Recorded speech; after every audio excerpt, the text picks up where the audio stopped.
Hello, my name is Stan Broome. I am here today with, on behalf of Northaven Voices, and the purpose of this series is to interview several members of our church and to just use this opportunity to get to know each other better. And today I'm just so pleased that I have the opportunity to have Jan Murray with us.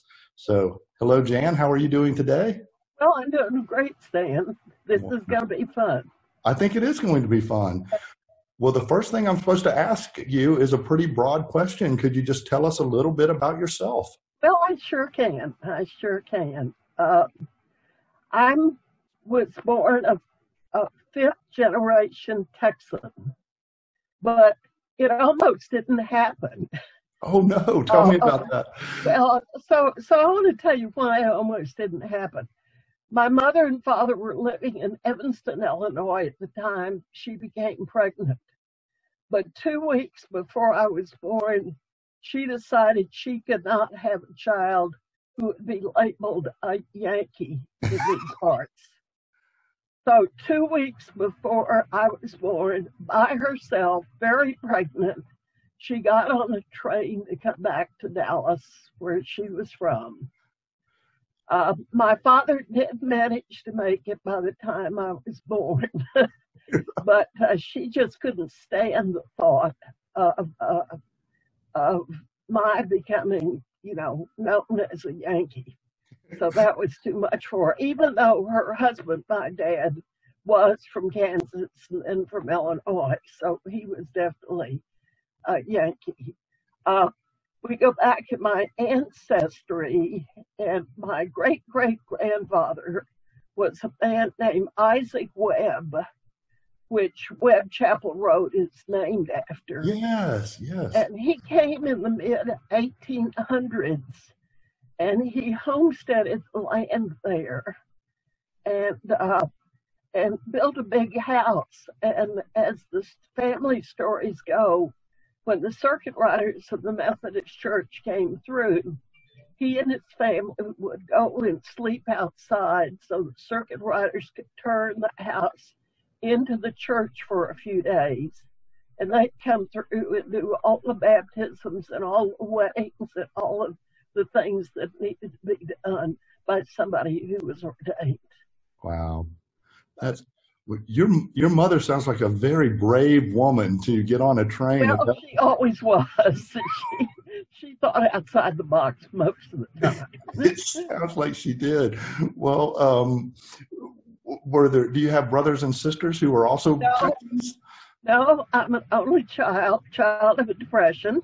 Yes. And, grew up in Dallas, went to Woodrow Wilson High School in East Dallas, raised at St. Andrew's Presbyterian Church on Skillman, went from Woodrow Wilson to SMU, where I got my undergraduate degree, taught for a while, then went back to the University of Texas at Austin, where I got a master's degree, and then continued teaching at various schools, which I will tell you about later in the conversation. Oh, okay, wonderful, wonderful. Tell us what your degrees were in. Okay, the SMU degree was in mathematics, and it was because I was never very good in English, and so mathematics was just really easy for me. Wonderful. Then I went to the University of Texas, and I got into a very highfalutin mathematics program, which was too hard for me. So I was minoring in philosophy, which was very easy for me because my dad had gone back on the GI Bill and got the doctorate in philosophy from Texas. So I did my master's degree in philosophy. Never done anything professionally with the philosophy. It's always been teaching math or that sort of thing. Right. Well, why don't we just right now go ahead and jump ahead to what you were going to tell us about your teaching, your time when you were teaching. Okay. Well, I was going to, let's see. I started teaching when I was 19 years old. I was 20 in September, and this was Let me get this off for a second, please. I was 19 years old. I would turn 20 in September following the August that I was 19. And it was in Port Arthur School District, but it was not in Port Arthur itself. It was in a little town where children of refinery workers were. So they were fun. No air conditioning, very hot. I remember the day that the sprayer came through to spray all the mosquitoes, and all the spray came into my classroom, and I couldn't even see the students. Wow, wow. From there, I went back to UT, got the degree, and then I started teaching at Austin High School. Right. And eventually came up to Dallas and taught for 10 years at St. Mark's School of Texas, boys' school, where I met Catherine's father. Right. And then after I taught at St. Mark's, no, I left something out. I taught at St. Stephen's School in Austin. Right. Before I came up and taught at St. Mark's. After I taught at St. Mark's and married and had Catherine, I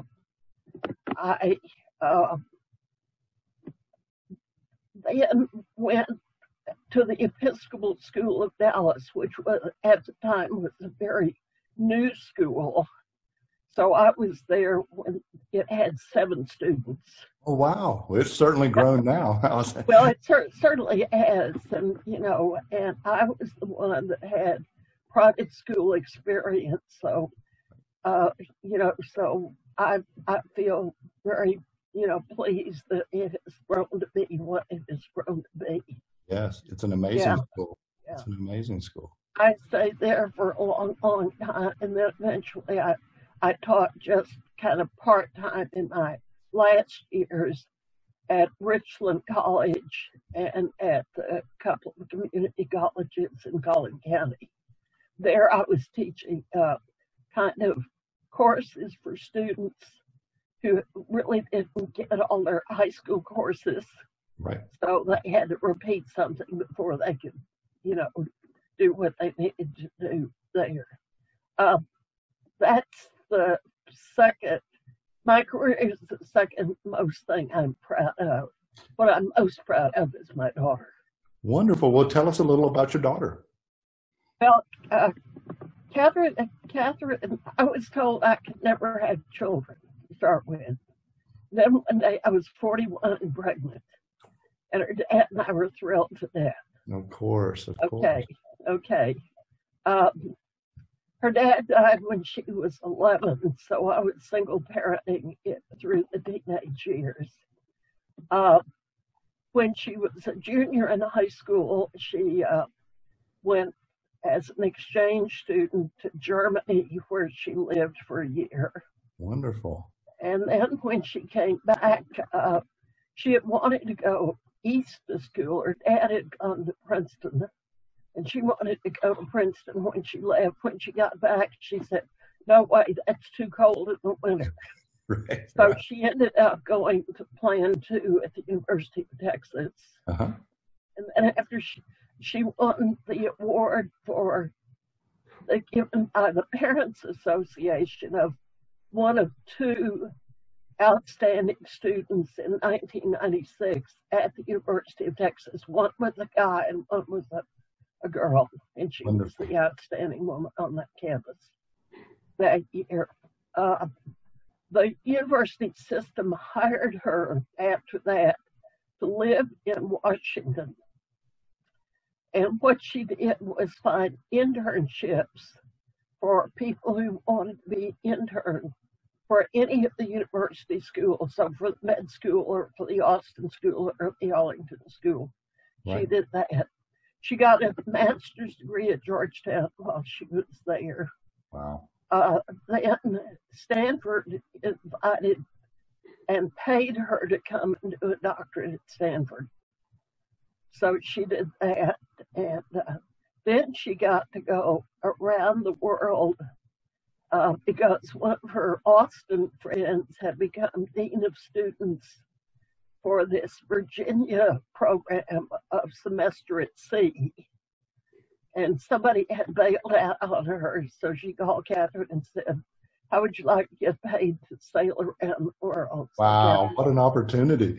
Catherine did that, and then eventually got various jobs. She currently still lives in San Francisco. She works for the ride-sharing company called Lyft, and does what's called user experience, which means that she gathers people together and they have a little conversation around the question, what would make the Lyft riding experience better? Right. So she's still got a job. Wonderful. A lot of those folks don't have these days. That's right. We're living in an uncertain time. I see quite a pattern, Jan, between the women in your family, between the strength of your mother and the career that you had and the amazing opportunities that your daughter has had. She's really amazing. Yes. Yeah, she was also very much raised at Northaven Church, and she still has, as among her close friends, the other people who were in the youth group at Northaven Church, the Bergstresser children, and Bill Johnson's daughters who don't go to the church any longer.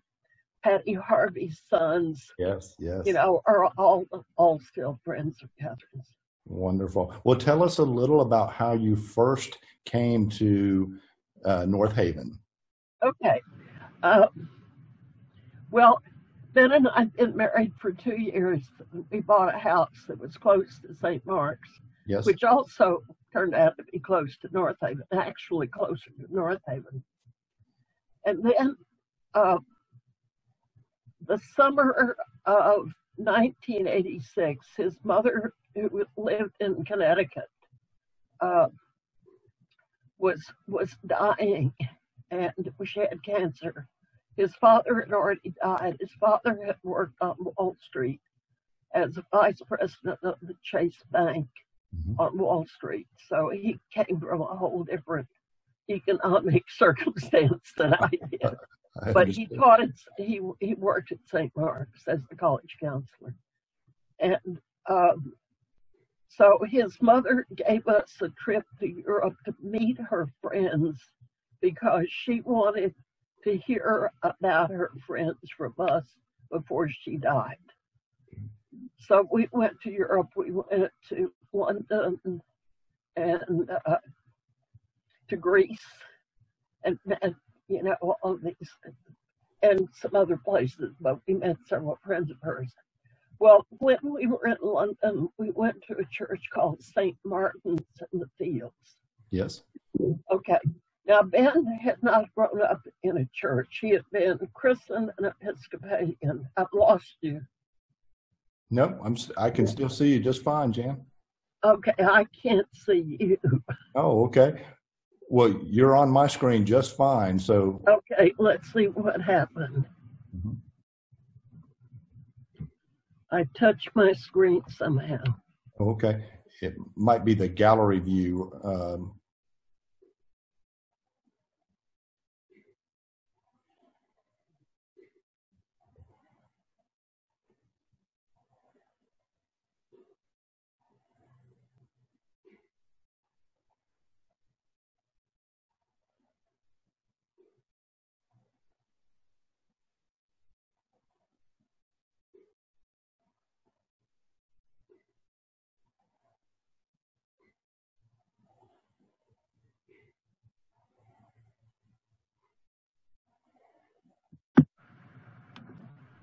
Okay, can you see me now? Yeah, yes, just fine. Can you hear me now? And I can hear you, yes. Okay, so somehow it's that's okay. We can cut this part just out very easily, so no problem at all. All right. Okay. So anyway, we went to St. Martin's at the Fields Church. What we liked about Ben had not gone to any kind of church growing up. His Father considered that a family day. Right. And, he worked so many days a week, and that was family day. So, when we went to St. Martin's the Fields, and then when we came back, we thought if we could find a church that had those qualities, which were really good music, Yes. which was just outstanding. And the other thing was the church obviously was interested in a world perspective. They had people from Africa that stood up and made testimonials during the service, and we looked at a bunch of churches around Dallas, and then we looked at this one that was close to us, and it seemed to meet the qualifications. Right. So that's why we joined the church. That was 1968. Okay. Same year that Gail by Alice joined the church, and Tom and Dottie Timmons. Yes. Of course. Yes. So been there a long time. Yes. Well, tell me a little bit about things that have changed. So you started at Northaven in 1968, and have you gone to Northaven the entire time from 1968? Almost. Okay. After my husband died, I took a twirl over Lover's Lane in a singles group. Sure. My daughter was 11 or 12, stayed at Northaven, and she's the one that convinced me to come back. Wonderful. And tell us a few things about things that are maybe different and some things that are the same. Okay. One of the differences when we were going to Northaven, at first, it was not a very friendly place. Okay. It was a very intellectual place. Yes. I was in a Sunday school class that Schubert Ogden, the theologian, taught, Right. From Perkins, so it was very much of a head, but people were, they might nod at you, but nobody bothered to introduce themselves or say that you were welcome or anything like that. But that's changed. I think people are very open to being gracious to people as they come in now. Yes. I think I feel the same way, and it still has kept its intellectual rigor. I feel that's one of the things that we love about it the most is the academic emphasis and the quality of the educational level of the people who go there. Yeah, I agree entirely. Yeah. It's always had one thing that Ben did, since he hadn't been to church, but he'd taken religion courses at Princeton. He took Bill McElvaney, who was the minister at the time, out to lunch before he would agree to join. Mm-hmm. And his main question to Bill was, why did we not use the Apostles' Creed as part of the service? Right. Bill said, there are too many literal people in the congregation that can't, use the metaphoric meaning of the creed. Well, that satisfied Ben.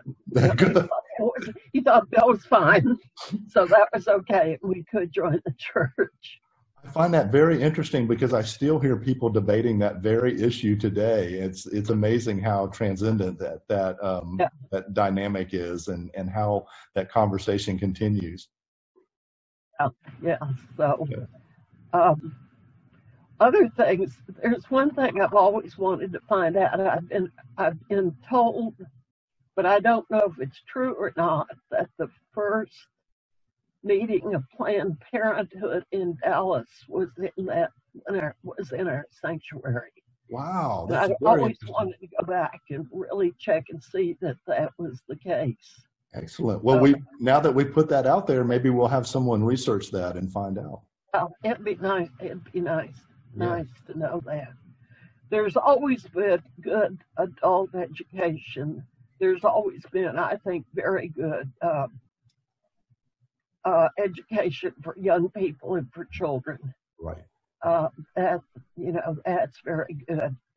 In some years, as Jan Sanders said last week on this, we have done more cooperation with Black churches. And given the situation of the country at this point, I would love to see us go back and find a sister church, or, find some kind of church that we could, do some cooperative work with. I think it would be very good. I remember, having suppers with some members of the church in South Dallas. I don't remember the name of the church, who came up and had supper with us. And listening to the women talk, they were dealing with the same issues I was dealing with in terms of raising children, that sort of thing. Well, I believe that that's probably going to happen, and I'm so glad that you raised it. I've loved watching all the work on the social justice issues that the church is involved in right now. I think that's important. Are there anything else that you would like us to know? We're almost at the end of our time, but is there anything else? Yeah, you asked about what gives me joy. Yes, please tell us. What gives me joy? Well, my daughter certainly, and my friends. Yes. But most recently, I've had the most amazing things in my backyard. I've had 2 little bunnies and then 3 little bunnies. Wonderful. So I've been bunny watching. I've got binoculars and look and see what they're doing.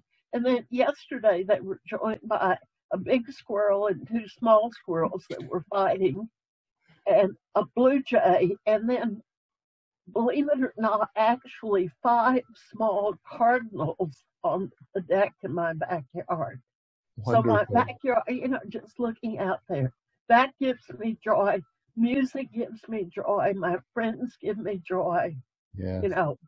My cat Nikki, I've got to mention my cat Nikki, because she's who I talk to most days. Wonderful.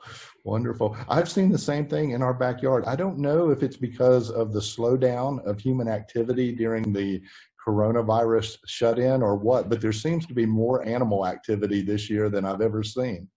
Well, could be. Certainly could be. Yeah. Right. Well, Jan, I've enjoyed doing this. I wish we could go longer, but I'm looking at our time, and I think they want us to stop about now. Is there anything else? I think that's got it. I've really enjoyed it. I think this is a great series. I do too. I'm going to encourage them to possibly do a part 2 of this, maybe in the fall, and we'll check in with you again then and see see how your summer has gone. Okay, well, that'd be lovely. Thank you. All right. Thank you, Jan. Thank you for your time. And thank you, Stan. Take care now. Okay.